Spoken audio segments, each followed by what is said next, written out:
Chapter 33, A Foretaste of Fighting the Byzantines. When the Prophet sent his envoys to the rulers and emperors of neighboring countries in order to convey to them the message of Islam and call on them to submit themselves to God, as he requires of all people, he sent his companion Al-Harith ibn Umair to convey a similar message to Shurabil ibn Amr of the tribe of Ghassan, who was the ruler of Basra in the south of present-day Syria. Basra was a governorate of the Byzantine Empire. It enjoyed a form of political autonomy, since that area was inhabited by immigrant Arabs who belonged to the tribe of Ghassan. The fact that most of the rulers and emperors received the Prophet's envoys with varying degrees of hospitality is by now apparent. Some of them replied cordially, others sent the Prophet some presents, and others, such as Negus of Abyssinia and the ruler of Yemen, were soon to become Muslims. The emperor of Persia was alone in sending back a rude reply. However, he did not order any maltreatment of the Prophet's envoy. All this was in keeping with the age-old tradition that messengers and ambassadors must be treated well, regardless of the nature of the message they carried. Shurabil ibn Amr was the exception to all that. His behavior was in total disregard to all diplomatic standards and values. He was not only rude, but he also chose deliberately to be insulting to the Prophet and to Islam generally. He met the Prophet's envoy, Al-Harith ibn Umair, accidentally as the latter was on his way to him.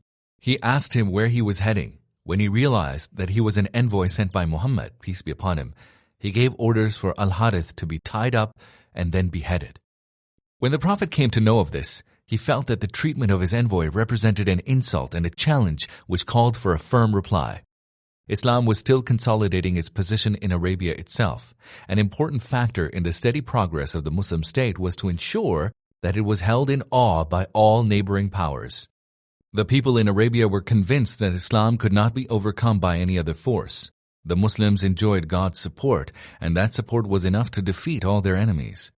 This general feeling was responsible for the conversion of a large number of people in Arabia who embraced Islam either because they feared it or because they wanted to be a part of its success.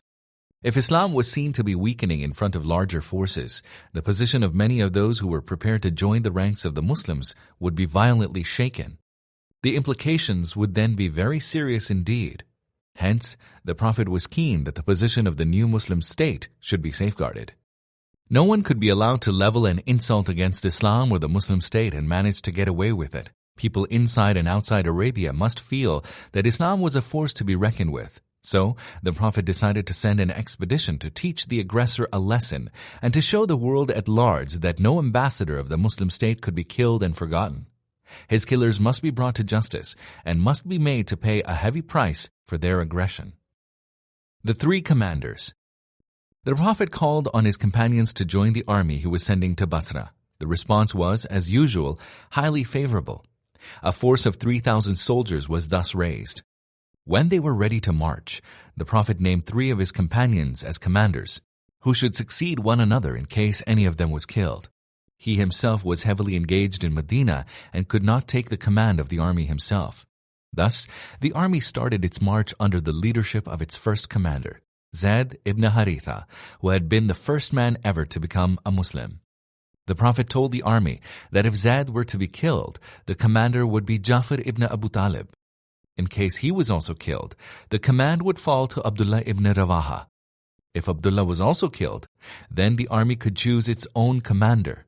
The Prophet ordered the army to travel until they reached the district where Al-Harith ibn Umair was killed, and to call on the people of that area to accept Islam. If they did, the Muslims were to leave them alone. If they did not, then they should fight them, praying God to help them. He also ordered them not to break any promises they gave, and not to kill a child, a woman, an old man, or a monk praying in seclusion. They were not to cut down any trees or destroy any buildings. The Prophet went out with the army to the outskirts of Medina, where he bade the commanders and the soldiers farewell. The Muslim army tried to conceal its purpose in order to be able to take the enemy by surprise. The news of its march, however, was soon known to its enemies, who started to get ready. Shurabil ibn Amr mobilized all the Arab tribes under his control. These Arabs were able to provide a very large force indeed. Most historians set the figure of their forces in this encounter at 100,000. Moreover, Heracles, the Byzantine emperor, sent his local governor a further force of 100,000 Byzantine soldiers. Thus, an army of 200,000 was preparing to meet the Muslim army, which, although large by standards of the Muslim state in Medina, consisted of 3,000 soldiers only. Historians differ as to how Shurabil ibn Amr was able to mobilize such a large force. Some suggest that the Byzantine force accompanied Heracles for his pilgrimage to Jerusalem, which was intended as a thanksgiving pilgrimage for his victory over the Persian Empire. Whether the historical reports of the exact number of the forces which were preparing to meet the Muslim army were accurate or not, one can be certain that the Muslims were about to confront a force greatly superior to them in numerical strength. This suggests that all people who found themselves in a position of confrontation with the Muslims were aware that they needed a very large force in order to ensure that they could triumph over the Muslims. The victories achieved by the Muslims against the Quraysh and the Jews in Khaybar and in other battles were well known in surrounding areas. Hence, it was not surprising that Shurabil ibn Amr should resort to raising a very large force to confront the Muslims. The Muslims, on the other hand, did not fear to meet a larger force.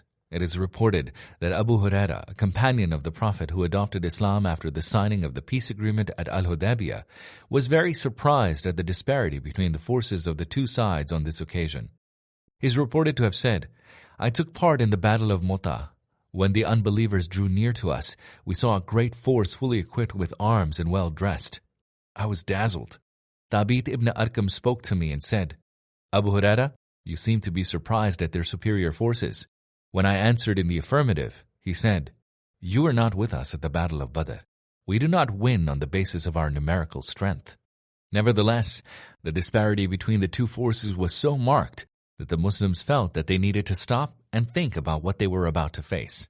When they reached Ma'an in the south of the present-day Jordan, they received intelligence of the size of the forces preparing to meet them. They stopped at Ma'an for 2 nights in consultation on what their next step should be.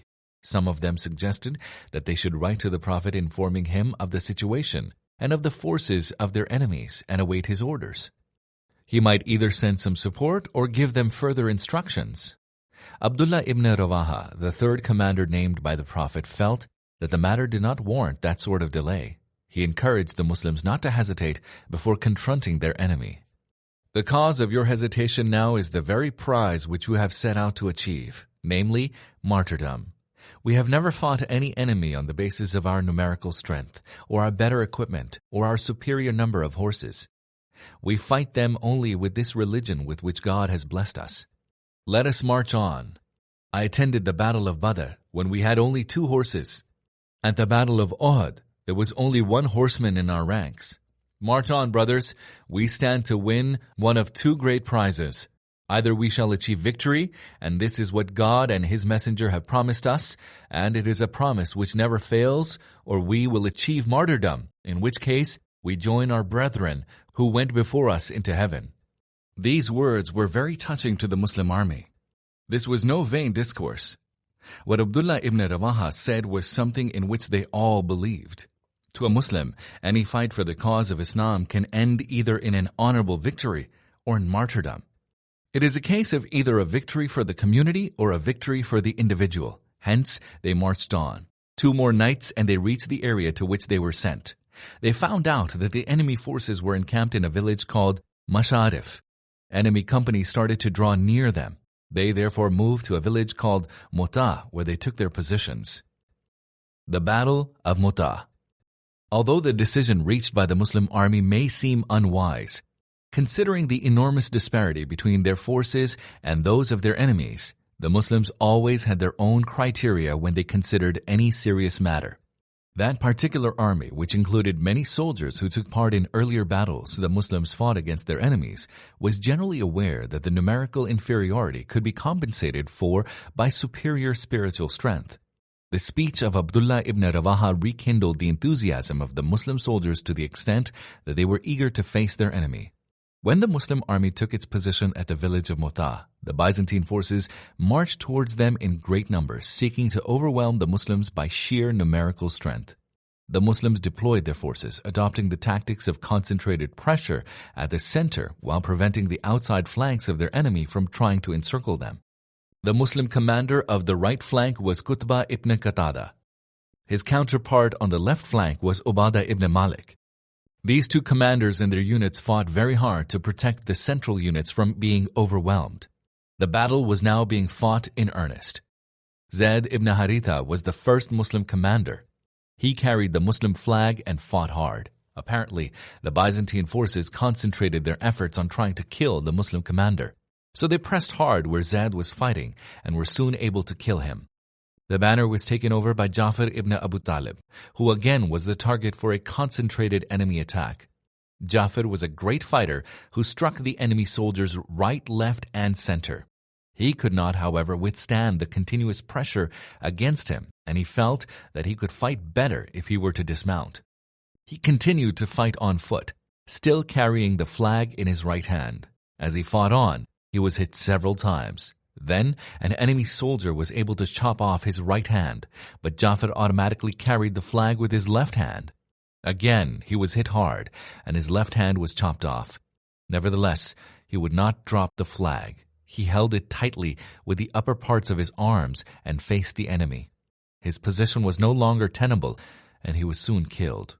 It is reported that when he was about to be buried, they counted on his body something like 90 wounds. The flag was taken over by Abdullah ibn Rawaha, who had demonstrated ever since he joined the army that he dearly wished to be killed in battle. The fighting was so hard that the Muslim soldiers did not have any food because they were preoccupied with the battle. A cousin of Abdullah, however, gave him a piece of meat and said, "Eat this and strengthen yourself. You have nearly exhausted your energy today." When he had his first bite, Abdullah heard the noise of fighting from one side and said to himself, "And I am still in this world?" He dropped the piece of meat and fought hard until he was killed. The fourth commander. It was nearly evening when Abdullah ibn Rawaha was killed. According to the Prophet's instructions, the Muslims were to choose their own commander should all three commanders appointed by him be killed. Thabit ibn Arqam took the banner and shouted to his fellow Muslims, "You now have to elect your own commander." Some of them said to him, "We choose you." He answered, "No, I do not accept." Their choice was Khalid ibn al-Walid, who had joined the Muslim ranks only a few months earlier. It was Khalid's first battle with the Muslims. He was a gifted military commander. He realized that total victory could not be achieved by the Muslims in such a greatly ill-balanced confrontation. His immediate thoughts were to engage the enemy for the rest of the day in such a way as to avoid heavy casualties among the Muslims. When darkness fell and the two armies were separated for the night, Khalid still had a great deal to do. Taking stock of the situation, he realized that the best that the Muslims could achieve in that confrontation was to try to maximize the losses of their enemies while minimizing their own and avoiding an outright defeat. He redeployed his forces completely, moving his right flank to the left and his left flank to the right. He also exchanged the positions of the front and the rear forces. This total redeployment was completely during the night. He then ordered a detachment of his forces to raise as much dust as possible behind the army and to cause a great deal of noise. At daybreak, fighting was resumed. The Byzantine forces were surprised to see new faces all around. They thought that the Muslims must have received fresh help. They were somewhat scared to go into battle in earnest. The Muslims were able to take the initiative and fought hard, killing a large number of enemy soldiers. Khalid, however, did not intend the battle to go on indefinitely. As his forces were fighting hard, he was at the same time drawing back very slowly and skillfully. The Byzantine commanders thought that he was trying to drag them slowly into the desert. They felt that if they were to be dragged that far, they would lay themselves open to greater risks. Hence, they thought it was wiser to resist the temptation. They stood their ground. Khalid, on the other hand, was able to disengage his forces in that way, without incurring any great losses. Historians agree that this withdrawal was a great success. It was indeed in that particular confrontation much more difficult than achieving victory had the forces of the two sides been equally balanced. A lesser commander would not have been able to withdraw safely. Moreover, the Muslims managed to inflict heavy losses on their enemies. The Muslims lost only 12 martyrs in this battle. Among these were the 3 commanders of the army named by the Prophet. This was because the Byzantine army concentrated its attack on those commanders because in those days, killing the commander ensured winning the battle. The discipline of the Muslims, however, brought new factors into the equation, and the Muslims lost 3 commanders without their morale being affected in any way. In order to describe the ferocity of that battle, one need only remember how Ja'far ibn Abi Talib fought until he was killed. Khalid ibn al-Walid said about that battle, 9 swords were broken in my hand at the Battle of Mu'tah. That was a large number of swords for the Muslim commander to use. What the battle achieved. The great achievement of that battle was that it gave the Byzantines and their Arab agents an idea of what fighting the Muslims meant. At no time afterwards did the Byzantine forces look forward to meeting the Muslim forces. Every time a battle was looming on the horizon, and there were many battles to come between the two sides, the Byzantines approached it with fear in their hearts. Moreover, this battle inspired great respect for the Muslims among the Arabian tribes in the north, such as those of Sulaim, Ashja, Abs, and Tubyan, who started to join the Muslim ranks. Back in Medina, the Prophet informed the Muslims of the events of the battle. He said, Zad took the banner until he was killed. It was then taken over by Ja'far until he was killed. Then Ibn Rawaha carried the flag until he was killed. The Prophet's eyes were tearful as he said this. It was taken over, he continued, by a man who is one of God's swords, and he fought until God granted them success.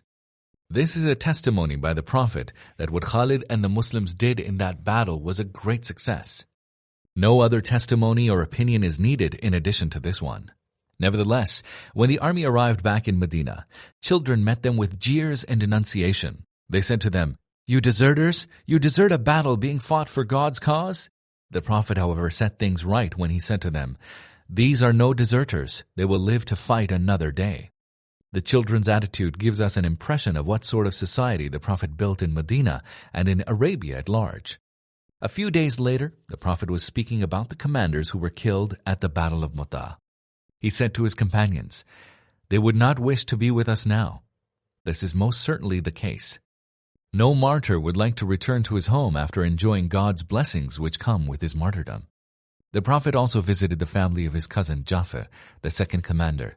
He said to them, "Do not cry for my brother's death anymore. Let me see his children."